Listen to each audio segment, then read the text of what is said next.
রবিবার ইডেনের বাইরে এই ছবি দেখে ভুল হতেই পারে, ভেতরে কোনো আন্তর্জাতিক ম্যাচ চলছিল না তো। টানা ভালো ক্রিকেট খেললে যে ঘরোয়া ক্রিকেটেও দর্শকদের মাঠমুখী করা যায় তা প্রমাণ করল রবিবারের ইডেন।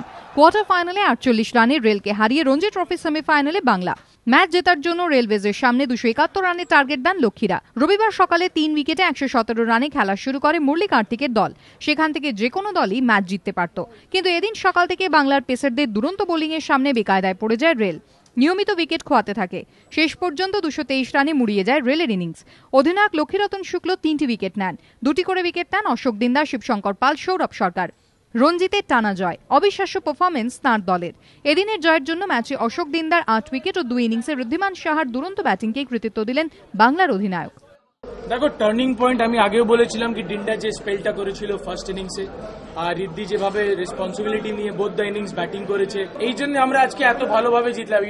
সেকেন্ড ইনিংসে এত ভালো 80 রানের terrific knock by Wriddhiman Saha, Dinda Sourav সরকারের যে পার্টনারশিপ ছিল। এই মরশুমে দুরন্ত বোলিং করছেন অশোক দিনদার। দিনদায় মুগ্ধ সবাই। তবু নিউজিল্যান্ডগামী ভারতীয় দলে জায়গা হয়নি, যদিও বাংলার পেসার বলছেন টানা জোরে বল করে যাওয়াই লক্ষ্য। আমি বরাবরই করছি, এটা লাস্ট 5-7 বছর ধরে এটাই করছি। বাট আমার এটাই হচ্ছে এনার্জি, আমি লম্বা স্পেলে বোলিং করতে পারি।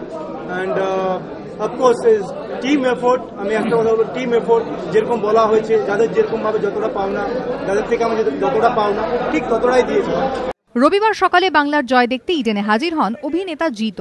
বাংলার দুরন্ত জয়ের পর সিএবি সভাপতি জগমোহন ডালমিয়া দলের জন্য আর্থিক 10 লক্ষ টাকা পুরস্কার ঘোষণা করেন। সেমিফাইনালে ইন্দোরে 18 জানুয়ারি থেকে মহারাষ্ট্রের বিরুদ্ধে নামবে বাংলা। 23 বছর পর আর দুধাপ দূরে রঞ্জি জয়ের হাতছানি।